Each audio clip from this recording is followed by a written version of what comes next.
একটা প্রাণ যদি ঝরে যায় এর দায়ভার কার? বলছি রাস্তার ব্রিজের বেহাল দশার। বন্ধুরা, আমি বর্তমানে অবস্থান করতেছি নিয়ামতপুর চারমাথা থেকে পূর্ব সাইডে বাঘাওয়াজে যাওয়ার যে রাস্তাটি, এই রাস্তার এখানে একটা পূজা মণ্ডপ রয়েছে।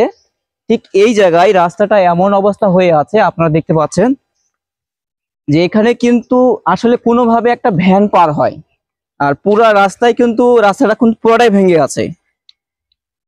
এই রাস্তাটি ভেঙে কিন্তু অনেক দিন হচ্ছে, কিন্তু রাস্তা মেরামতের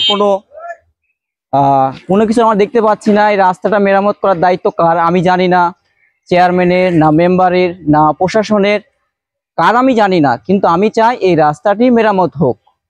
এখন আমরা যদি কার কাছে যাব, যার কাছে যাই বলবো দায়িত্ব আমার নয়, অমুকের অমুকের অমুকের অমুকের, এইভাবে আমাদেরকে ঘোরায় দেবে।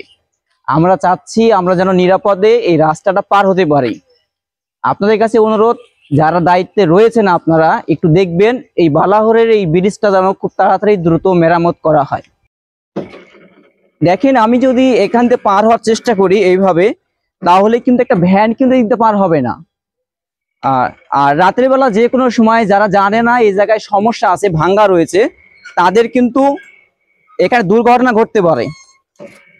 তো আমি অনুরোধ করব, আপনারা যারা দায়িত্বে রয়েছেন, যারা এইসব কাজ করেন, তারা অবশ্যই কি করবেন, এই রাস্তাটা অবশ্যই ঠিক করবেন। এই ব্রিজটা, ছোট ভাই একটু শুনতে ধরো, এই জায়গার এই রাস্তাটা, এই যে ব্রিজ ভাঙ্গার কতদিন থেকে আছে?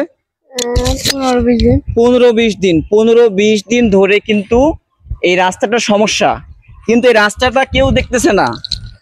কার কারণে রাস্তা ভেঙেছে, কিভাবে ভেঙেছে, এটা আমাদের দেখার বিষয় নয়, কিন্তু আমাদের বিষয়টা হচ্ছে এই রাস্তাটা যেন মেরামত হয়। কারণ এখানে যে কোনো সময় প্রাণ যেতে পারে। এখানে দেখেন, আমি কিন্তু দেখাচ্ছি আপনাদেরকে, এই যে দেখেন এই অবস্থা, এখানে ইট টিট দেওয়া রয়েছে।